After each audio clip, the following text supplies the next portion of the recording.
It's a pleasure for you to be here on the show, and super excited about what we're going to talk about today, man. How are you?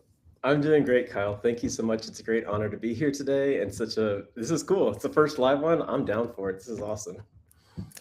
Figure might as well do it. hmm And we'll see how it goes. So I can't make any mistakes today. What I wanted to start the conversation, kind of just jump right in, man, is around the problems with beef. Beef is a staple of my diet, and it's changed my life and helped me live a much healthier life. I think if I was going to live on one food the rest of my life, it would be ground beef or beef of some type.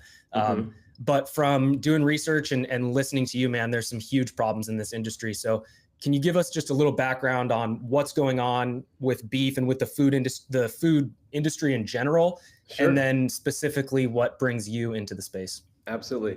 I'm a little bit older than you, Kyle. So actually, the problem with beef goes all the way back to guess what year? 1971. Can you believe it? Of course. And of course, that's when we went off the gold standard, and all the Bitcoiners, we all know that. That's also when the way that the USDA managed food, there was a whole incentive to make food cheaper and more affordable to people. They were going through a huge economic depression. So it's how can get more food in front of people and have it at a lower cost. And that's when we had all these things come in. It's not just beef. We're talking our entire food industry became very processed from that point forward. That's when the seed oils came into being. That's when palm oil got planted all over the world, particularly Indonesia, and those came into being. Then a high fructose corn syrup was this product that wasn't around before. After World War II, specifically, is when I guess that's when the seed oils really came to be. It was after World War II, but in '71 it went to next level. And so as we saw inflation go up since then, we've also seen processed food go up since then. And they've replaced what real food is with these processed chemical things. It's highly addictive. It's clearly not good for our bodies. Let's just look at the beaches in 1971 compared to beaches today. And you look at those videos, and it's like, wow. It wasn't that everybody's doing some carnivore diet. It's like, no, they weren't eating processed food. So that's one huge thing. The other thing is there's just something called, and really look this up. I mean, if people are interested in this, look up something called the Protein Pact, PACT. And this is an agreement between the four major beef processors, which process 85% of the beef in the United States. And they're committed to something that's sustainable for the environment. So we know it's already suspicious when it's sustainable for the environment. And it's committed to providing protein, but not necessarily meat or beef protein. So they're provided protein for humans. What's that going to look like? That could be anything. And it definitely crickets are in the mix. And 3D printed beef is in the mix. So the attack that we're under is severe. If we look at milk, for instance, when they go to a barista anywhere in this country, they say, what kind of milk do you want? Well, you got whole milk, you got almond milk, you got soy milk, you got oat milk. Which one of those are milk? Only one of them. That's the whole milk. The rest is not milk. It's squeezed nuts. That's all it is, squeezed nut juice. And so that's not milk anymore. They've stolen the word milk and made it something new, something different. And there's an attack to do that to all of meat. There's a new book that just came out that was highlighted on NPR saying the new future of meat is we don't know to do. We don't have to do it that old, slow way. Let's do it this new, highly technological way, and let's take away what meat really is from humans, which is animals on pasture, and turn it into something new, chemical, addictive, and not real. So that's the attack I see. There's a lot more to this attack, but that's kind of just the high level of what I see. And then whatever the rest of your question was, because I kind of went off on a tangent there. Well, yeah, give us a little background on yourself, and we can dig deeper Okay. into this. But yeah, what specifically got you off the sidelines and into the game as a Bitcoin podcaster, content creator, and no, just someone putting Well, yourself out there. actually, Kyle, I want to just commend you for being a big part of that without ever even knowing it. That I was invited by my friends Liz and John, who run the Bitcoin Medellin conference the first year, and I really wanted to go and couldn't make it. I came out this last year. You happened to be, I happened to be on a panel where you were the moderator for that. And that was my coming out party of just kind of being a Bitcoiner in the shadow that knew a lot of Bitcoiners and did some fun things with Bitcoin, but I hadn't really wanted to go public. And I wasn't going to go public unless I had a really good reason to, a really good cause. And so I've been friends with Texas Slim, who's the founder of the Beef Initiative for years now. And he's always been like, Tom, why don't you come? We could use a hand here. And I was like, I got a really full life. I don't want to do that. But then when he showed me what the Beef Initiative really was, that it was more than just selling beef to people, it's actually a whole infrastructure of saving the American rancher, restarting the cattle industry in El Salvador from scratch and having the government's permission and help to do so. and then really just revolutionize worldwide, globally, having a global impact in doing that. And that really wouldn't have been possible just as the Beef Initiative until Texas Slim himself acquired a domain called beef.com. So we'll get more into that. But that was a big impetus of what got me off the couch and into the public. And thank you for being part of that and asking good questions in Medellin. That was a fun panel. That was my first time hosting a panel as well. Oh, really? And, you did a yeah, great job. it was a all-star lineup. I think I had you, Neil, and Mike Jacobs. Rama, was it? Yep. And one more. I'm thinking right now too. So killer squad. But yeah, I generally, we also met in Camp Nakamoto, and I generally something that I've been sharing recently, and we'll get back into it, is just like how many Bitcoiners actually have a lot to contribute to what's happening right now. And for one reason or another, prefer to stay private. I'm not judging, but I think the community would benefit from a lot of new voices and just people that are passionate. So, I mean, I think it's notable that you're making this conscious decision, and that doesn't come for no reason, right? So like, what do you think the stakes are right now? Like, why is now the time where it's like this specifically the Beef Initiative, but generally in food, and what is so important about where we're at right now? I think what's really important, and this came from a Bitcoin veterans conference I went to in Nashville maybe 4 or 5 months ago, and we had some really high-level security people there. We had this fellow named Kenny, who's public, but he's part of the Bitcoin Policy Institute out of Washington, D.C. He's also a former CIA. He's kind of this big deal within the CIA, and he knows what the heck he's talking about because he's on the inside. And he said, we're in a 5th generation warfare here. And I didn't know what that really meant. I was in the audience going, okay, I kind of heard something that sounds like a conspiracy theory, and look it up. It's actually not a war where bullets are fired, where bombs aren't dropped. It's an information war. And what it does is it tends to divide a civilization in a polar way and get them hating each other so they don't look at who's actually pulling the strings. And if you can't see that in our society right now, then you're not paying close enough attention that this is intentionally created chaos and that disinformation war at a deep level that's stealing our freedom, stealing our sovereignty. And the first thing that people that hate freedom do, people that like to set up authoritarian regimes, they wipe out the food industry. Just look at how communism's operated around the world throughout history. Wipe out the food, the people can't eat, they can't revolt, they become slaves and servants. So our food security is one of our highest national security problems, and it's not just making light of, oh, sure, you're just trying to sell some beef. No, this is actually a big deal. We just had a little minor snowstorm in Amarillo a couple weeks ago when I was there, and the stores were cleaned out. The stores were emptied out with just a minor, like 2 inches of snowfall on the ground. And suddenly, what if that was a situation that lasted for 3 months? What would everybody do? So because we're so used to privilege here in America, and we're so used to having just everything handed to us so convenient, we have to really think about our sovereignty and our freedom in terms of food. What is our food security? If you have a garden and you have a whole homestead, that's great. But also, what are you going to do about real protein, which you said, so many of us Bitcoiners are carnivores or carnivore-ish, and having real meat and having that in a way that's sovereign and available even in times of crisis is really important. Absolutely. That's basically the main thing that I've noticed in the last year or so, especially as I've gotten further into Bitcoin. It's like just owning Bitcoin is not going to be enough to protect you for what's coming ahead. And I know we had some conversations. I've had a lot of people this year that are just thinking about, how do I live a more sovereign life, whether that's like where you live or where you get your food or the skills that you're developing. I agree with you. And I like to ask what the stakes are, because I agree they're just incredibly high right now. And you talked about a ton of stuff there, but the 5th generational warfare got me thinking about weather as a weapon. It's kind of early in the conversation to bring this up, but I don't know if you've looked into geoengineering and weather modification and the impact that has on farmers. I have some of it, and I'm not the expert in that, but I have people around me that have a lot of information about that. So that's not my main area of expertise, but I know it's a real issue. I know there's some serious things that we need to consider. And whether you believe it or not, just the possibility of it being true is enough to actually cause some concern and ability to take measures to protect yourself and your family and your community. Yeah, and it's not whether it's happening or not. It's just like Right. to what scale and who's doing it and what chemicals are being sprayed on us. But at this point, I don't know if it's just my algorithm or my little echo chamber, but it feels to me like this is a topic that people are getting very passionate about, and it's becoming mainstream for the first time Mhm. in my life. This is something I've been aware of for more than a decade. So yeah, just I was just curious about that because you're a farmer in Texas. Your entire business relies on does it rain or not, and how much does it rain.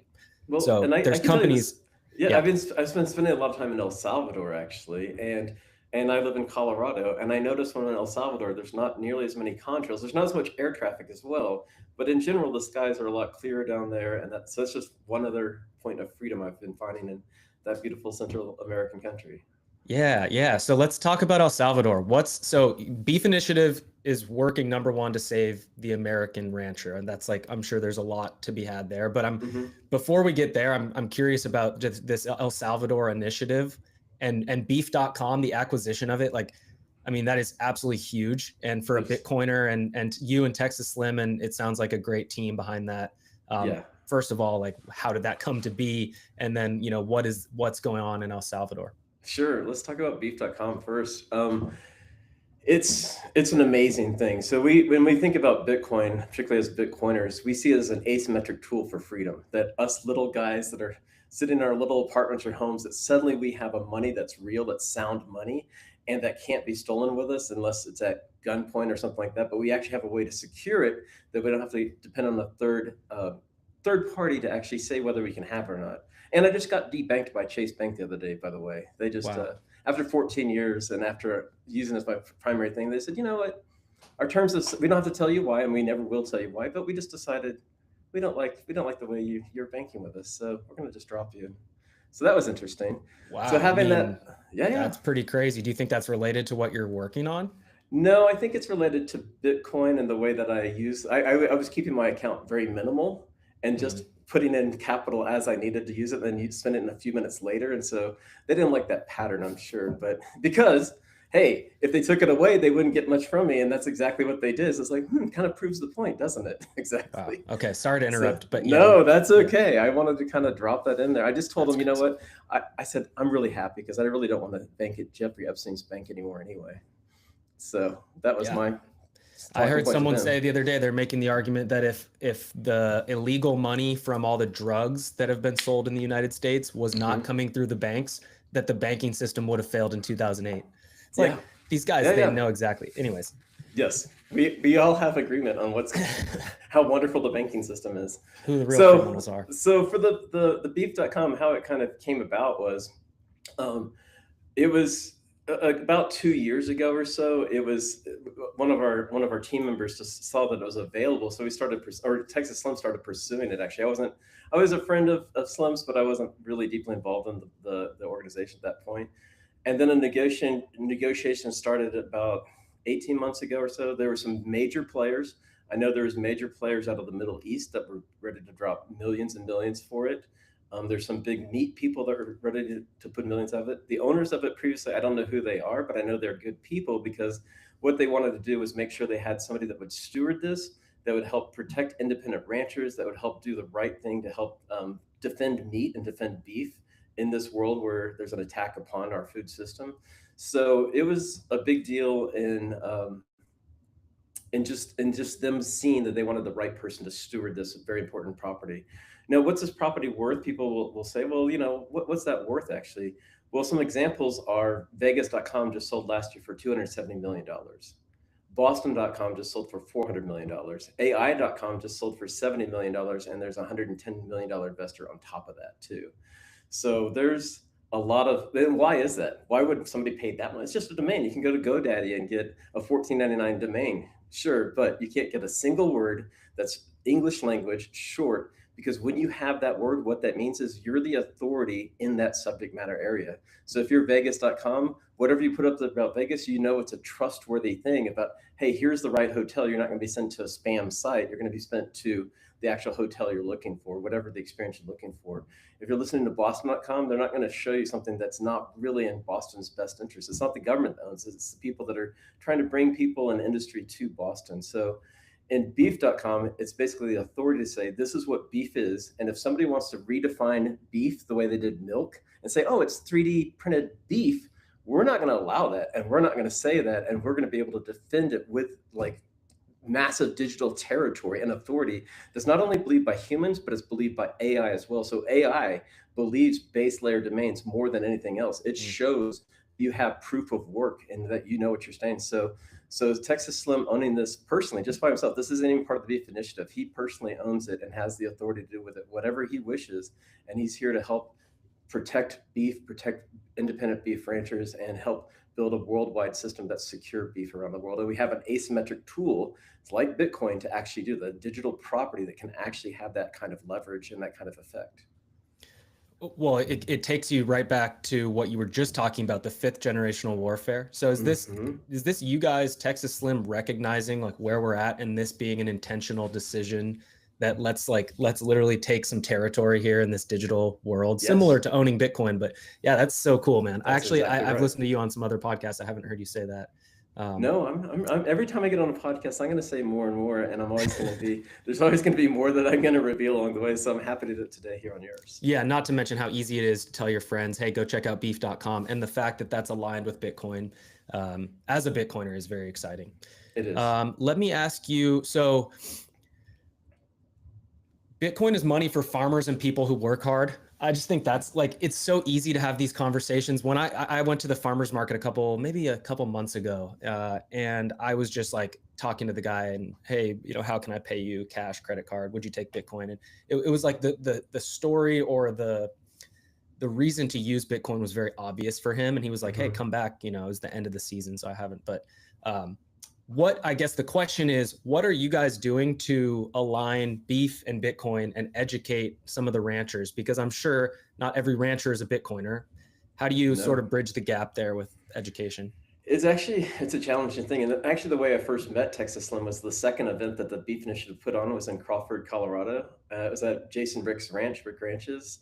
And the whole intent was bring ranchers and Bitcoiners together and get them talking to each other, shaking hands, and actually educating each other. Because as Bitcoiners, we're geeks. We're just kind of software geeks. Not all of us, but there's a strong propensity towards that we're not out there in the fields with pickup trucks and dirt and ropes and that sort of thing. And the ranchers, they're like, they're actually kind of geeks too. They're geeks in a different way. They have these serious protocols for how to raise cattle.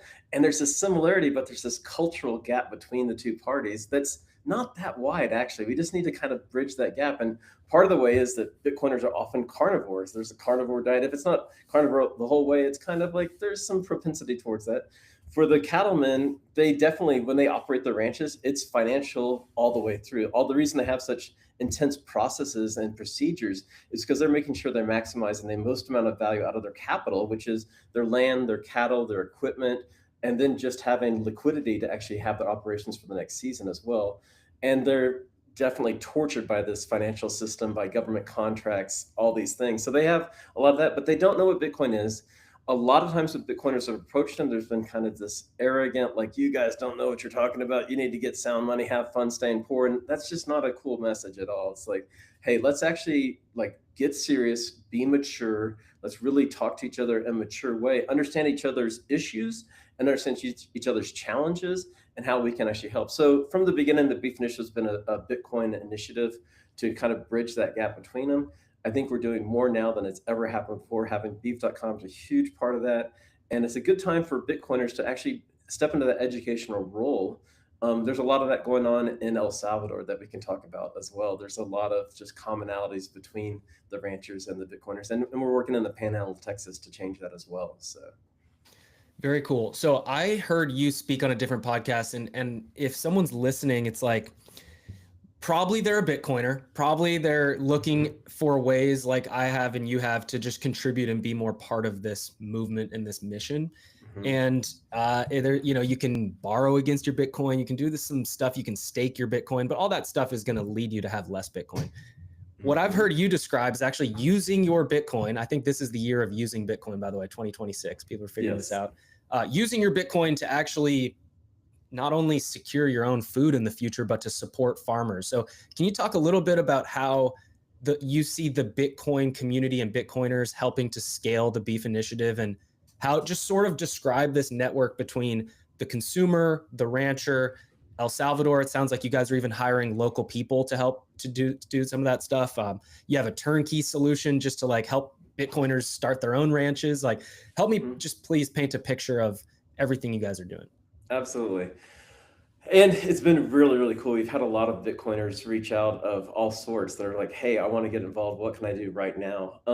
One of the ways is, and I just had this morning, a friend reached out and says, I have 60 acres in El Salvador. How do we get this into a ranch as soon as possible? So the easy one is that we do have a mailing list that we're compiling at beef.com. That's all that's there right now is a nice video and a place to put your email in. I know Bitcoiners don't want to give up information, so you don't have to. You can just reach out to me through some private channel if you'd like. But that's one way. And then this whole notion of you can't eat your Bitcoin is kind of how I see it. We have Bitcoin and you've got to do something with it. It seems like the smartest thing, incentive-wise, is to create protection for yourself. Because after you have Bitcoin, your next most important thing is, how do I live long? How do I live securely and safely? And how do I live a life that I really deeply enjoy that has meaning and significance for me? Because that's really what it is. Being wealthy isn't that big a deal, that cool of a thing. Having a significant life is a way cooler thing to do. And Bitcoin can provide that opportunity to do it. You don't have to be an OG with a huge stack. You can be just a humble guy that's working a regular job and stacking sats. But what can you do? And part of it is in Bitcoin circular economy, starting those, being part of meetups, being part of communities like right now. I'm here at the space in Denver, which is a Bitcoin citadel. And so there's ways you can have an impact. In terms of beef, there's a lot of things. I mean, a lot of the Bitcoiners here at the space, we all get our beef from Bitcoin ranchers. So we actually have like Jason Rick's one of the founding members here. He's also a rancher out here in Colorado as well. So a lot of people buy their beef directly from him. You could help fund a cow that could actually be hosted by a local rancher as well. So actually providing liquidity for their purchasing new cattle and growing their herd with them. And then suddenly you have more of a share than just buying beef. You're actually helping fund the operations, and that's a big deal. Or you can move into the sort of homestead citadel where you have your own gardening and everything, and then move into a ranching citadel where you actually have your own ranch. Or you can even lease ranching as well. You don't have to buy. You can actually lease farmland, have other people care for it, and do a turnkey ranch. There's a lot of different opportunities for that. But securing your food and securing your beef food in a very sovereign way that you have first rights to it, and the closer you're going to have first rights is having your own cows on your own in cold storage on your own pasture is the way I say it, which I think is a good way to say it. We think about cold storage for our Bitcoin because nobody can say, hey, you can't get to it. If it's on an exchange, then they really own it actually. And if your beef isn't really on your pasture, then you don't really own it. But there's ways that you can have close commonalities, close ties with ranchers to make that more and more sovereign beef for you, your family, and for your generational wealth as well. I think it's a great analogy. I love your analogies, Tom, by the way. Thanks. Thank you. It's a bearer instrument, right? And there's a difference in custodial risk between you owning it on your own property, your friend owning it down the street, and like the big four corporations. Basically, you rely on them to deliver this stuff to you. And it's a very scary, scary thought. It happened to me during COVID at one point. I remember there was threat of the grocery stores closing. My brother and I were living together, we were renting a place together, and we looked at each other, we said, dude, we don't have enough food. Like, we went to the grocery store and we spent like $500 or $700 like in 20 minutes. And it was that day where, the toilet paper is gone and the lines are getting, it was a very, very harrowing and serious experience. And, I'm afraid that will come again. And the worst thing you can do is be unprepared. So I think, if there's a good use of your Bitcoin, it's supporting the world that you want to see, voting with your dollars, and also securing your own health and your family's safety. So,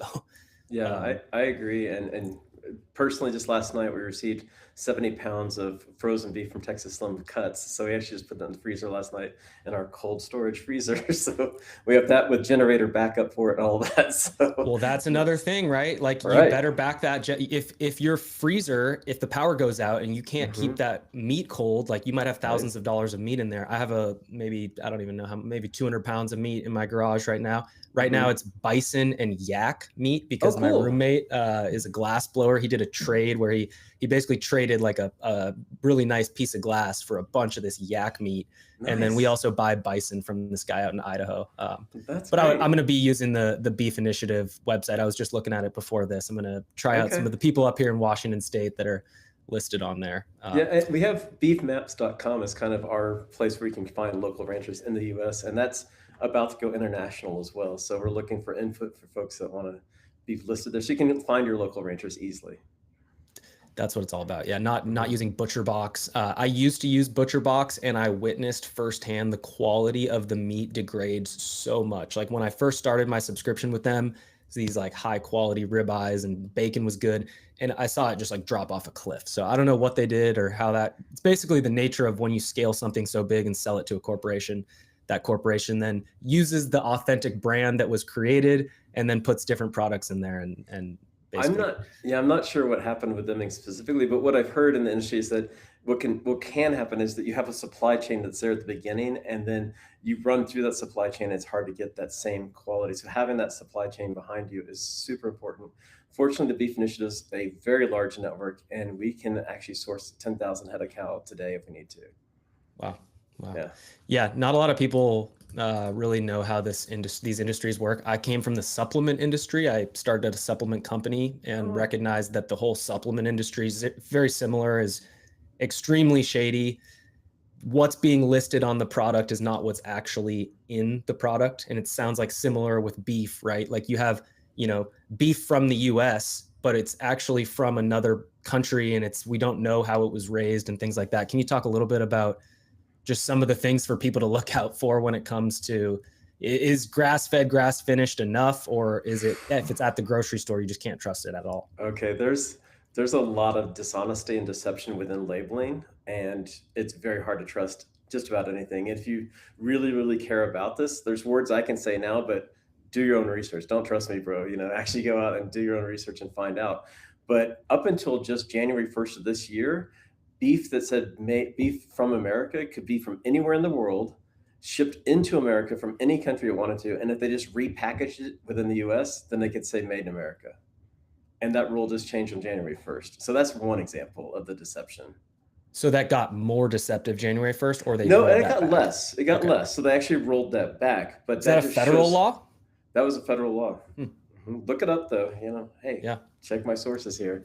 And also a good place to look for stories about that is beefnews.org, which is one of our websites as well. So we have a lot of data about what's going on behind the scenes. So if people want to dig in deeper, definitely check out Beef News. And that's one place.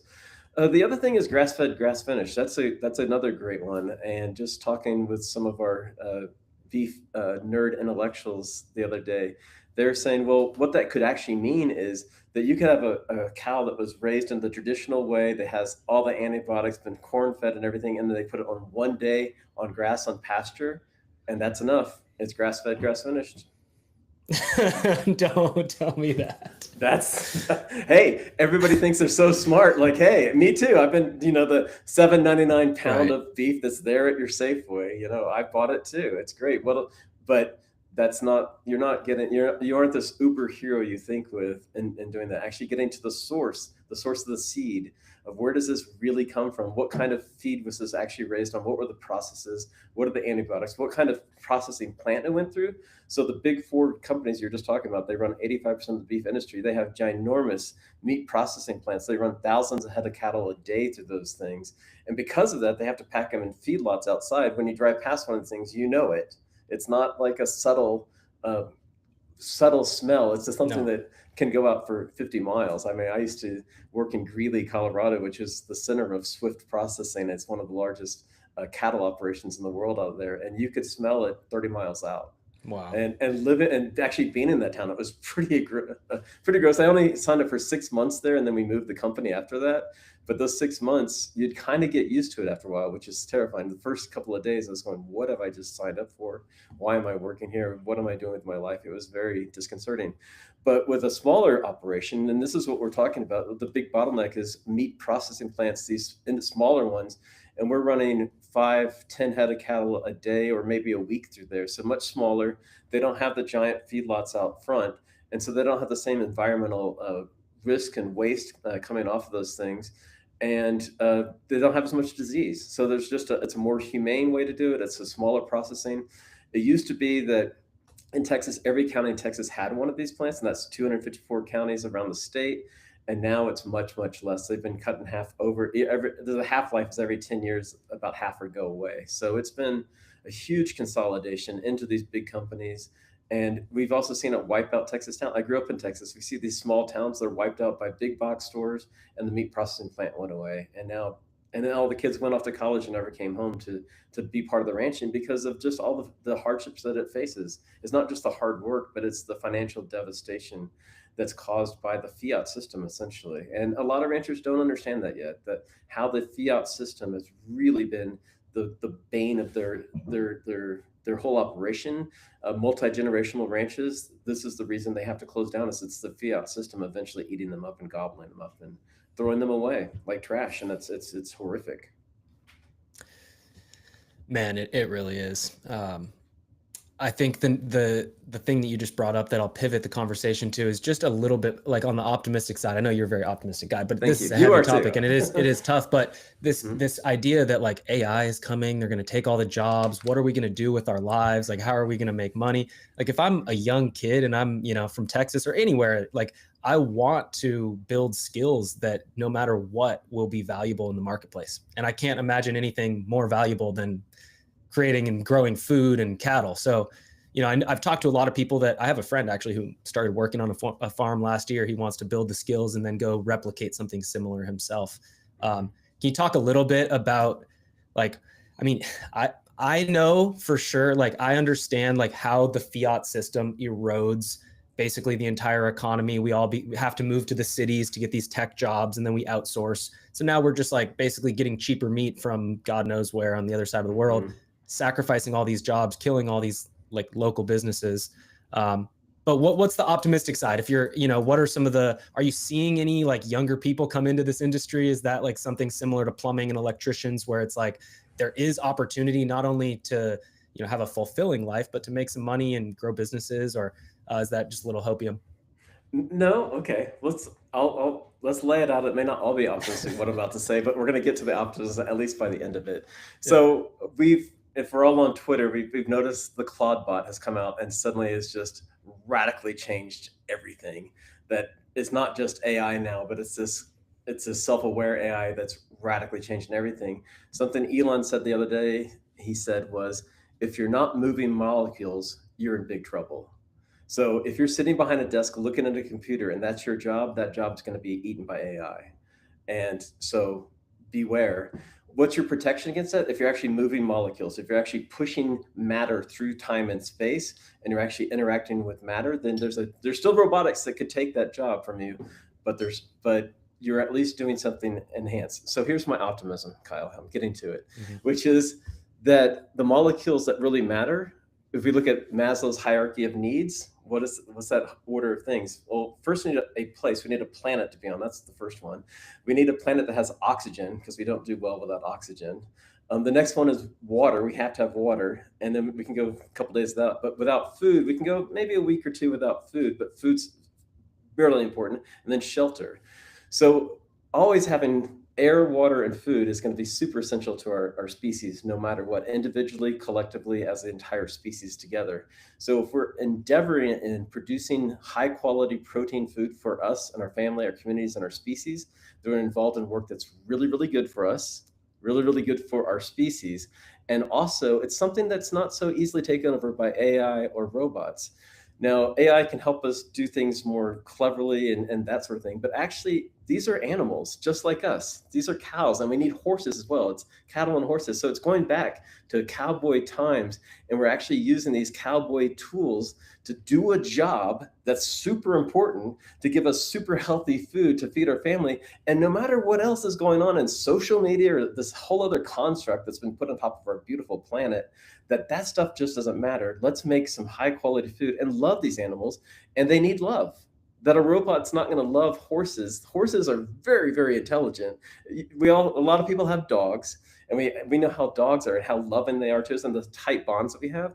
Humans and horses have at least that much bond, if not stronger. And then having cattle, they just know what humans are and they're looking for us humans. Robots will not be able to do the same thing. So this is a job and a career path and a way that this is good for the next 1,000 years. Just like Bitcoin's good for the next 1,000 years. It's a money that's been designed and engineered to be perfect money. The cattle industry and the cowboy lifestyle is suddenly the best career option you can have, in my opinion, because you know what you're getting at the end of it. You can move them out of other ways. You can become a welder, a tradescrafts. Those are all great also. But in the end, we know that this career path produces food that's high quality for us and our family. So that's doesn't matter what the monetary system is at that point. If we actually have beef, we can trade. It does matter what the monetary system is, of course, but we have a commodity that we can always trade that's going to be good at some scale. So here's another weird thing that I didn't know too much about is the link between gold and cows is thousands of years old. And to actually show true wealth in this world, a cattleman was how you showed it. You actually showed it by having a herd. And the value of one cow has been pegged at 1 ounce of gold for thousands of years now. And that's very interesting to me and it's still true even today, even as the price of gold is rising, that one cow is about 1 ounce of gold. And so there's this monetary unit, this unit of account, as it were, is one cow is a very solid unit of account that has gone through thousands of years. I love stories like that where, you know, the fiat system can manipulate the price of beef and the price of gold and all this stuff. But when you trade them against each other over the time, like it just is what it is, right? One of my little fun party facts is where the term shot came from. Like if you're, hey, let's take a shot. Where did this come from? It came from the Western United States. This is just what I heard. I don't know if verify this or not. It came from the Western United States where cowboys would roll into some town there. You know, they'd want to, you know, buy a shot of whiskey at a bar and they would trade one round of ammunition. It was about the same value of a shot of whiskey. So I've never heard that one. I love that. I don't care if it's true or not. That's perfect. Isn't that cool? Yeah. That's super cool. So yeah, I heard you talk a little bit about this too, and maybe you can go deeper on it. But you've been spending time around ranchers, and there's this cowboy code. And at first I thought you were just like kind of saying like, this is just like not a established thing. Maybe it's like motorcyclers code or something, but it sounds like this is a real thing that's like practiced and super important. So in this world where we are as Bitcoiners going to be much wealthier than we are today as a group, as like a cohort, but you know, at the same time, if we don't have good values, this is what Alex Svedski wrote his book, The Bushido of Bitcoin. It sounds like the cowboy code is more of an American version of the Bushido. Just of a way of living and having values. Can you just describe what that is and why it's important? Maybe why Bitcoiners could take a page out of the Cowboys book. That's a really interesting take. I'm going to ask Alex about that next time I see him, because that is kind of actually a corollary to this whole code that's gone through multiple cultures around the world as well. And cowboys aren't braggadocious. If you get to a real cowboy, they're pretty quiet, very stoic, and they're going to listen more than tell you things. So they're kind of just sizing you up. And there's a test to pass. And I'm being thrown into this test over and over again. So I'm trying to learn as fast as I can to kind of behave as well as possible with maturity and integrity. Like honestly, like it actually matters to me, not to fool anybody about who I am, but like to be a man of honor, but in a way that shows proof of work. And that's really what the cowboy code is it's not that, I mean, there's a hat. So here's a good example. When you get a cowboy hat, there's different types of cowboy hats. You can go to the gas station and get essentially a plastic one or a straw one. And those are $20 or so, maybe $40. You can get a nicer one's $100, $150. You can go get a nice felt hat, and a felt hat may cost you somewhere a couple $100, something like that. And they're rated in terms of X. So there's like a 1X, a 5X, a 20X, a 40X, and a 100X. And the 100X is the nicest one. And why would it be 100X? Well, it's the very nicest felt compressed down with the greatest craftsmanship. And when you get a 100X hat, that's called a silver belly. And the only people that should wear a silver belly are people that are cattle barons, people that actually have had their own ranch, their own pasture, their own herd of cattle that they've shepherded themselves, so that when you become a cattle baron, that's a sign of wealth. And your sign of that is this silver belly hat that you're wearing. And so if you stick one of those in your head and you're a dime store cowboy, well, you can do that and you can fool your mom and your friends. But when you get around with real cowboys, they're going to say, that guy's a dime store cowboy. So you don't want to be one of those. You want to kind of earn the respect first before you put one of those on. That's why I don't have one on today, by the way, because I'm not that. And I am very aware of that. And I'm very aware of the code that would take to actually have the honor of having that bestowed upon you by a group of cattlemen that really know what they're talking about, that really respect you for your proof of work of what you've done. And that's really where it comes about. And they know what that is. The things that cowboys wear, they wear them for a reason. It's not just happenstance that they have this certain kind of belt buckle, a certain kind of belt that's been tooled a certain way. The shirts they wear, the jeans they wear, the boots they wear. The boots are really important. So why do you have those boots on? What do those mean to you? What are those for? Are those looking pretty going out to the dance hall that night? Or are those working boots? Are those the real thing? Why do they have a high heel in the back? That's an important thing to know. Like, why would they have a heel? What's the point of that? It's why does it not just like a tennis shoe with a flat bottom on it? So there's reasons for each part of a boot and every part of a uniform that really a cowboy wears. And that uniform is actually flexible. There's actually a podcast called What Cowboys Wear that I've been watching lately. And he says, sometimes real cowboys are out there wearing camo because they were in the military. And sometimes that's the thing of the day, or they have the Wranglers on, but maybe they have Levi's on too. You never know. So there's reasons for all of this. And there is a code behind it that has respect and heritage behind it as well. Man, I love that. I love that.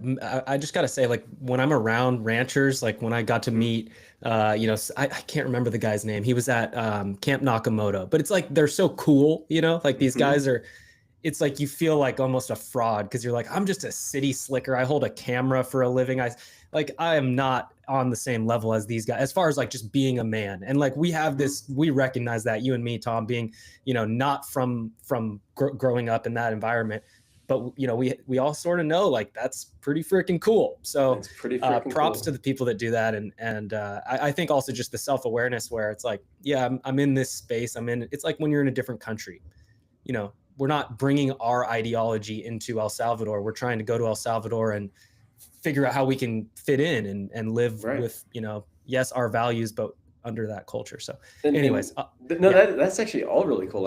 And by the way, you keep bringing up Camp Nakamoto. I want to say it's one of the finest events I've been to in the whole world of Bitcoin. If you're a Bitcoiner, definitely check out Camp Nakamoto. Just a plug right there for those guys because they're awesome.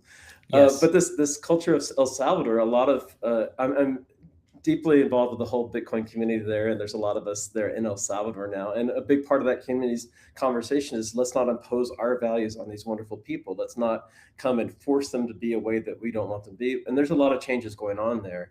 But one of the things that's not imposing ourselves on them is cowboy culture. It's a big part of Salvador's heritage, but it's also been decimated by this long war that's been going on there, the cartels and the war before that. And there's towns in that country that are famous for their cowboy heritage. Santa Ana's one of them, San Miguel's another, and there's some other little towns around there, but they even have like competitions down who's more cowboy than the other one. It's kind of a Dallas-Fort Worth kind of rivalry, but they're close to each other, but they have different sort of values and things.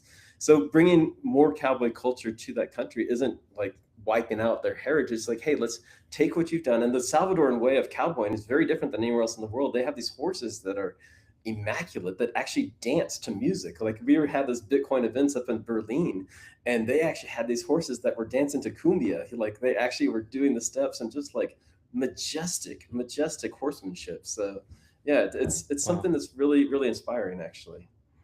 I got to go to is in Mexico, in Guadalajara, with my girlfriend's family. She's from there. We went to this restaurant. It's like like an arena, like a circle rodeo. It's basically like people have breakfast and they watch these horse shows where the guys come out and they dance and they do all these tricks and stuff. It's super cool. The other thing I just have to say before we move on is in Colombia, I had a chance to ride horses for the first time since I was a kid. Like I was so close to getting. You were close to joining. It was. Man, it was the highlight of the trip and one of the highlights of, I don't even know, my life. Like it was awesome. Such an incredible experience. And being able, like you're talking about the connection between the human and the horse. Like I just got a little taste of it. And I told my mom grew up, she had a horse growing up. So I, called her afterwards. I was telling her all about it. I was like, man, I think I might one day need to have a horse and like build a relationship with this thing. Like I built a relationship with this horse over the course of a few hours, right? It's like this horse has to deal with a new asshole on its back every day or whatever. But imagine just like being able to do that, over the course of years and what meaning might come from that. So just had to Deep, bring that deep up because meaning, I think and the it's kind of meaning that can't be replaced by robots or AI. Do you know what I mean? Like that's the sort of thing that what does it mean to be human? That's getting weirder in this day and age of what does it mean to be human and what is the value of humans themselves when we have AI taking over a lot of our jobs and processes. We're in a very existential time for our species right now. And having those connections to other species that deeply matter to us is important, and it's going to become more and more important, and we can't minimize that. I think elevating that, and what you're just saying now, how do you create meaning, purpose, and significance in your life? A relationship with a horse might be just enough.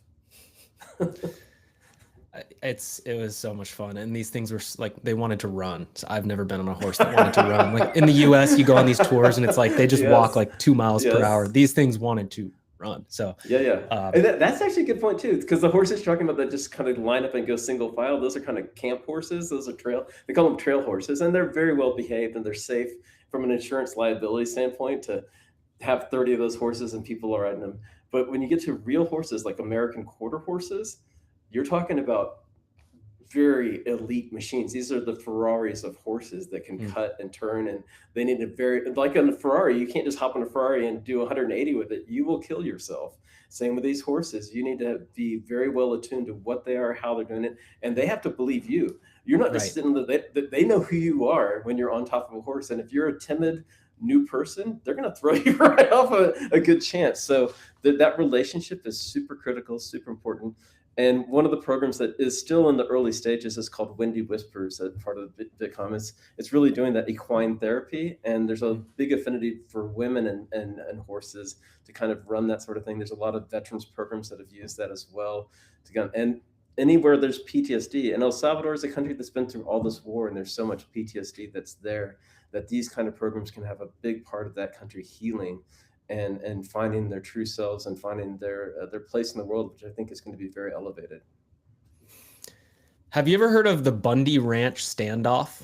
No, I haven't. I don't know everything, thank God. Sorry, I'm just dropping this out of the blue. I just have some notes up here.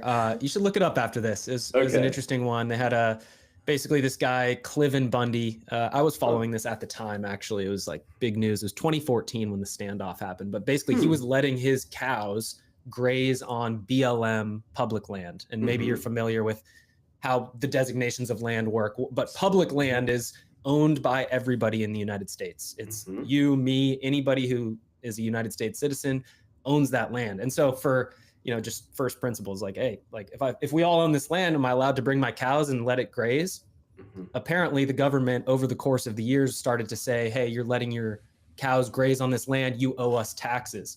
And the bill for those taxes became millions of dollars. Hmm. And so eventually they brought in the federal government, the department was the BLM, whoever, BLM, I don't know Bureau of what. Land Management. Yeah, Yeah. Bureau of Land So they Management. rolled in with armed like convoy of feds into this town in Nevada, and the local militia, all the people in that area got on their ATVs, their trucks. They got like the whole highway was just full of Wow. thousands and thousands of people, militia, Americans just holding it. They did not let the feds come in and take the cow. They were going to take all the cows Wow. basically. And super cool story. And just an example of like, the people really do have the power. And in this fifth generational warfare, we're told, you guys don't have the power. Mm-hmm. The government has all the guns, all the satellites, all this stuff. It's like just one Mm-hmm. example of where people came together and held the line. I do. That story is familiar. I didn't know the name of it, but it is familiar to me. And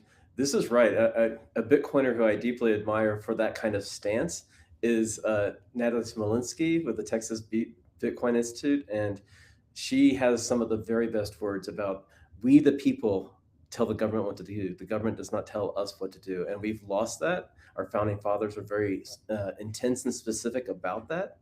And we've been kind of through feeding us this food that makes our brain not work at the highest level and uh, attacking us in so many ways culturally. I would just say that there's many examples that we can see of how we've been attacked to keep us passive and docile and not standing up against the government. So we have to stand up for ourselves because we the people are the people of this country. Amen, man. Amen. Yeah.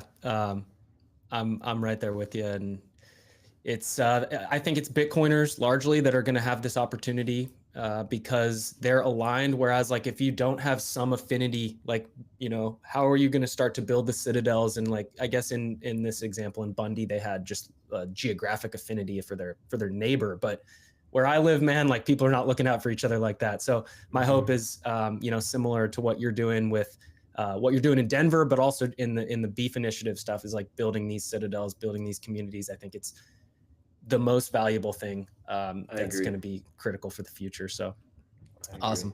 Tom, where else, if we want to keep in touch and catch future episodes of you on podcasts, like what's going on? Where can we find you? Well, on X is still the best place. I'm on Nostr as well, and I know that all of us wish we were doing more on Nostr, and that comes about. And I deeply believe in Nostr, and I hope it is the future. Actually, you don't have to. You don't need any excuses, my man. We're on YouTube right now. There you go. I'm not judging. I always tell people when Nostr calls, like if it feels natural for you to post on Nostr, do it. If not, no worries. Well, I think there's going to be a tech that's going to actually hopefully make Nostr go viral and huge. And what I actually believe, so this isn't related to that, but it's White Noise, I believe, is the project that actually is going to matter a lot. It's something like Signal, but built on top of Nostr and completely decentralized that can't be attacked. They can't come with guns to the main office and take over the servers because it's on Nostr. And I've met members of that team.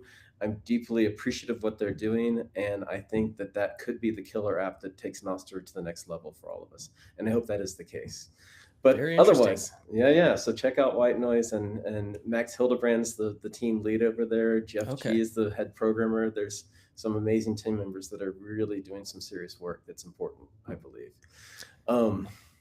Get on Nostr. If you're a Bitcoiner, you're not on Nostr yet, get on Nostr. Sure. I'll send you 1,000 sats if you get on Nostr. First 5 people. How about that? First 5 people who message me, I'll just send you 1,000 sats. Get on there. There you go. Follow Tom, follow myself. And but on X, you can find me as Tom Tabor Hodl, TomTaberhodl.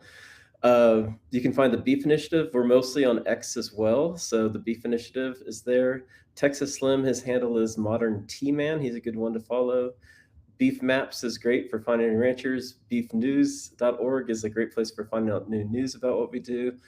And I didn't talk much about El Salvador today, but we are doing a huge project there with the Ministry of Agriculture, working very close with them. The Bitcoin office, Stacy and Max have been a phenomenal asset and resource for us. So I want to acknowledge them and being a huge proponents of what we're doing. You want to go a little deeper on that real quick? I'm sorry, I didn't mean to start wrapping up. I didn't. No problem. I'd love to hear a little bit more about like that relationship and what you guys are doing there.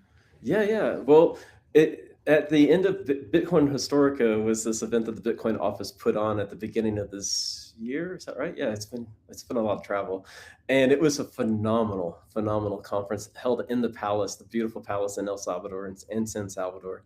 And at the very end of that conference, Texas Slim himself signed a contract with the nation state of El Salvador to provide a pilot program of initial set of cattle to come into the country. So we're in the process right now. We've actually identified the cattle, and we're just going through the final paperwork to actually put them on plane, to actually fly them into El Salvador. So I didn't know you could fly cattle on planes, but you can. Those big kind of arched cargo things, they can slide in the back of planes. They have special ones that are kind of cut off the top, and they can hit 2 or 3 cattle into one of these things. It's like they have some hay, they got some water, and they're just chilling while they're flying, and fly them in right and directly into San Salvador. And the reason we're doing that isn't to be flashy, but it's actually to skip around to make sure there's no political issues getting them in there. But also there's this horrible fly that turns into a worm called a screw worm that's been a major detriment to cattle industry since the 1930s. It was actually in 1933 that they first figured out how to take care of this, but it's basically a fly that then eats the flesh of cattle. It can go to dogs. I have a Salvadoran friend who lost his favorite dog to screwworms, actually.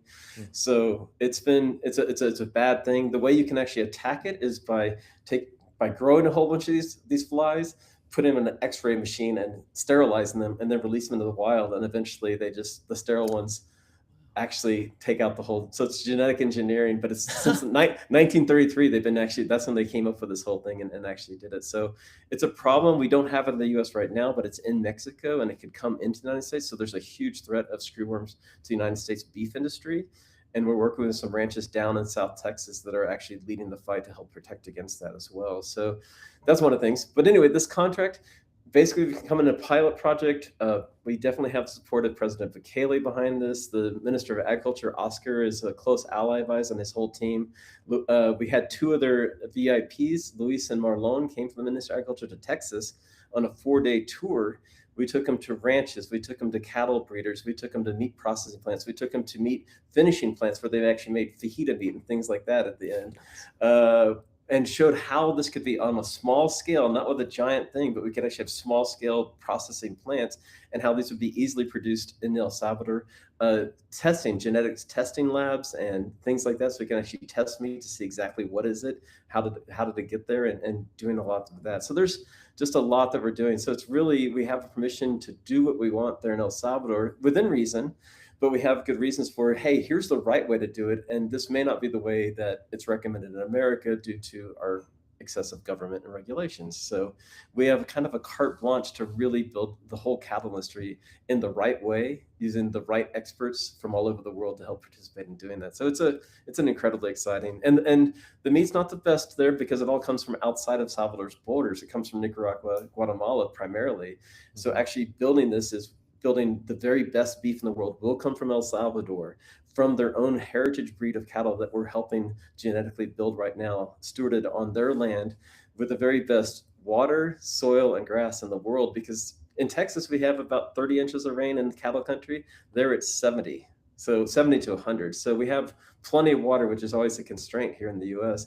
So we have the perfect cattle country. We just need to get the right people doing the right things, and then training Salvadorans to become the best cowboys ever. So we're giving them this AI-proof career path and job that it will be the foundation there. The backside of all that, there's immense things that can happen. A leather industry. So actually having really beautiful hides from these cattle. If you have a really healthy cow, it has really beautiful hides, which creates beautiful leather. Having the new Milan of the Western Hemisphere comes from El Salvador. So actually having a huge leather fashion industry, and we have some of the best leather craftsmen that are coming to El Salvador to help teach Salvadorans how to do that. So there's just a lot, and it's great. So cool, man. Yeah, I'm glad I got to ask you about that. And the last episode you did with Walker, which is another one.